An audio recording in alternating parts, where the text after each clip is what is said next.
الحمد للرحمن والصلاة والسلام على خير الأنام.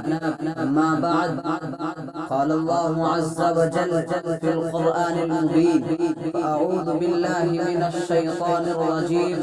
بسم الله الرحمن الرحيم. ومن يتعد حدود الله فأولئك هم الظالمون.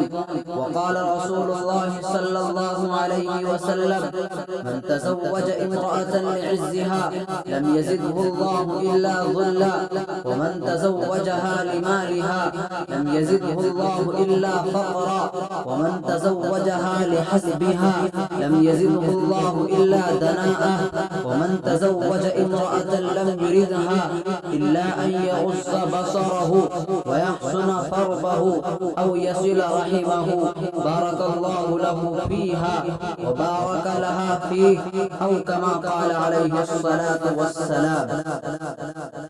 محترم حضرات، میں نے جو حدیث شریف پڑھی ہے اس کا ترجمہ یہ ہے کہ جو شخص کسی عورت سے اس لیے شادی کرے گا کہ اسے عزت و مرتبہ حاصل ہو جائے تو اللہ تعالی اس کو ذلت و رسوائی کے سوا کچھ نہیں دیں گے، اور جو شخص کسی عورت سے اس لیے شادی کرے گا کہ اسے بہت سارا مال و دولت مل جائے تو اللہ تعالی اس کو فقر و فاقہ اور تنگ دستی کے سوا کچھ نہیں دیں گے، اور جو شخص کسی عورت سے اس لیے شادی کرے گا کہ اس کی عزت و شہرت میں اضافہ ہو جائے تو اللہ تعالی اس کو اور ذلیل کریں گے، اس کی ذلت میں اضافہ کے سوا کچھ نہیں ہوگا، اور جو شخص کسی عورت سے اس لیے شادی کرے گا کہ اس کی نظر نہ بہکے، وہ ہمیشہ پاک دامن رہے، اسے رحمت الہی حاصل ہو جائے تو اللہ اسے ہر اعتبار سے خیر و برکت عطا فرمائیں گے۔ حضرین کرام، اس حدیث سے واضح ہو گیا کہ جہیز کی لالچ میں نکاح کرنا آدمی کو فقر و فاقہ اور تنگ دستی کے حوالہ کر دیتا ہے۔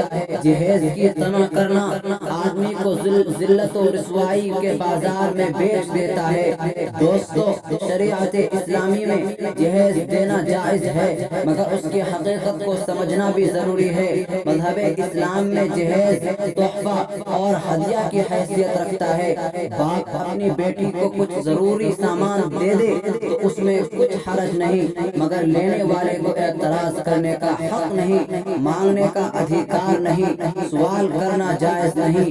مگر آج کسی جہیز کے نام پر ہماری بہنوں پر ظلم و زیادتی کی جا رہی ہے، انہیں مارا پیٹا جا رہا ہے، گھر سے باہر نکالا جا رہا ہے، بے عزتی کے ساتھ پھانسی کے پھندوں پر لٹکایا جا رہا ہے، ان پر تیل چھڑک کر انہیں جلایا جا رہا ہے، صرف اس بنیاد پر کہ اس معصوم نے بیش بہا جہیز کے ذریعہ ان کے دل کو خوش نہیں کیا، اس معصوم نے جہیز کی فہرست کو مکمل نہیں کیا۔ کسی شاعر نے موجودہ حالات کی بہترین ترجمانی کرتے ہوئے کیا ہی خوب کہا ہے کہ کل آنگن میں ایک لاڈلی جل رہی تھی، کہ کل آنگن میں ایک لاڈلی جل رہی تھی، ابھی جس کے ہاتھوں میں مہندی رچی تھی۔ کل آنگن میں ایک لاڈلی جل رہی تھی، ابھی جس کے ہاتھوں میں مہندی رچی تھی۔ خطاؤں میں خطا اس دلہن کی یہی تھی کہ جہیز کی فہرست میں ابھی کچھ کمی تھی۔ دردمندان ملت، جہیز کے نام پر ظلم کرنے والے ان مجرموں کو یہ احساس دلا دینا چاہیے کہ تم بھیڑیے ہو، انسانی شکل میں خونخوار وحشی درندے ہو، اللہ کی مخلوق کے دشمن ہو کہ ایک عورت ذی جان کو بے جان سمجھ کر جب چاہا رکھ لیا، جب چاہا چھوڑ دیا، جب چاہا مار دیا، جب چاہا پھانسی پر لٹکا دیا، جب چاہا تیل چھڑک کر جلا دیا، اور جب چاہا بے عزت کر دیا۔ ارے حقیقت اور تکلیف اس وقت معلوم ہوگی جب یہ معاملہ تمہاری بہنوں اور بیٹیوں کے ساتھ کیا جائے گا۔ جہیز مانگنا مسلمان کی شان نہیں، در حقیقت یہ غیروں کی تہذیب ہے جسے مسلمان بڑے فخر کے ساتھ اپنا رہا ہے، اور یہ ایک مروجہ رسم بن چکی ہے۔ حقیقت سے اس رسم کا کوئی تعلق نہیں، اور یہ بات جہیز مانگنے والوں کی آنکھوں سے اوجھل ہو جاتی ہے کہ اس جہیز کی بنا پر کتنی بہنوں کا سہاگ اجڑ چکا ہے، کتنے خاندان تباہ و برباد ہو چکے ہیں، کتنے غریب والدین ان خون ریز مناظر کی تاب نہ لا کر اس دنیا سے چل بسے۔ جی ہاں، اس جہیز کی دہکتی آگ نے معصوم و غریب دوشیزاؤں کی زندگیوں کو جلا کر رکھ دیا اور ان کے ارمانوں کا گلا گھونٹ دیا۔ اسی جہیز کی بنا پر اموات و فسادات میں اضافہ ہو رہا ہے، اسی جہیز کی بنا پر معصوم دوشیزاؤں کے ہاتھ مہندی کے رچائے جانے سے محروم ہیں، اسی جہیز کی بنا پر مفلوق الحال لوگوں کا کوئی ہاتھ پکڑنے کو تیار نہیں، اسی جہیز کی بنا پر غریب و نادار لڑکیاں کنواری ہی رہ کر بیواؤں کی طرح اپنے ماں باپ کے گھر میں زندگیاں بسر کر رہی ہیں، اسی جہیز نے لوگوں کو خون کے آنسو بہانے پر مجبور کر دیا۔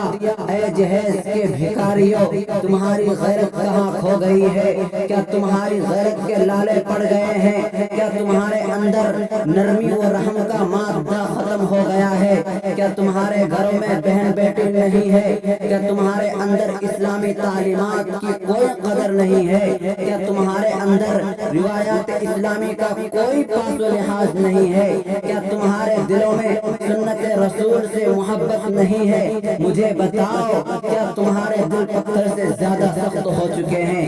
ارے ذرا غور بھی کرو کہ اللہ کی وہ نعمت عظمیٰ ہے کہ جس کا مقام قرآن نے وَقَرْنَ فِي بُيُوتِكُنَّ وَلَا تَبَرَّجْنَ تَبَرُّجَ الْجَاهِلِيَّةِ الْأُولَىٰ کہا۔ آج وہی عورت دفتروں، دکانوں، ہوٹلوں اور شاپنگ سینٹروں میں غیر محرم مردوں کے سامنے دو چار ہیں۔ مجھے بتاؤ، اس باپردہ خوشبودار پھول کو گھر سے نکلنے پر کس نے مجبور کیا؟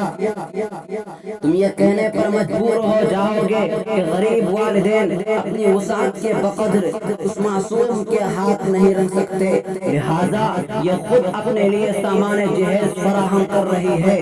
پھر شادی کے چند ہی ایام گزرتے ہیں کہ یہ خبر آنے لگتی ہے کہ جہیز کی کمی کی وجہ سے سسرال والوں کی زیادتی بڑھتی جا رہی ہے، تو کبھی اس معصوم دوشیزہ کو لقمہ اجل بنا دیا گیا۔ محترم سامعین کرام، آج جہیز مانگنے والے اور بھیک مانگنے والے میں کچھ بھی فرق نہیں نظر آ رہا ہے۔ دولہا یا دولہے کے گھر والے ایک بھیکاری کی طرح سوال کرتے ہیں اور انٹرنیشنل فقیر بن کر فریج، فون، گاڑی، ٹیلی ویژن اور دیگر سامان عیش و عشرت خیرات میں مانگتے ہیں، پھر اسی خیرات کو لے کر اپنے دوست و احباب میں دکھاتے ہوئے ذرا بھی شرم محسوس نہیں کرتے، گویا اپنی زبان حال سے کہتے ہیں کہ یہ لڑکی والوں کی جانب سے دی ہوئی خیرات ہے، جنہوں نے بے پناہ قرض لے کر ہمارے گھر کو رونق بخشی۔ اے نوجوانوں، تمہیں بھی کیا ہو گیا ہے؟ تمہاری غیرت کہاں چلی گئی ہے کہ تم اپنی کمائی سے فریج، فون اور دیگر اشیاء خریدتے ہو اور جہیز کے نام پر لڑکی والوں سے بھیک بھی مانگتے ہو؟ خدارا، نادر و کمزور لوگوں پر ظلم نہ کرو، ورنہ تمہیں بھی اپنے کیے کی سزا بھگتنا پڑے گا۔ لہذا نکاح کو آسان بناؤ، غیر ضروری رسم و رواج سے اجتناب کرو، اسلامی تعلیمات اور رسول اللہ صلی اللہ علیہ وسلم کے فرمودات پر کار بند ہو جاؤ اور خود اعتمادی کا ثبوت دو۔ بلا جہیز شادی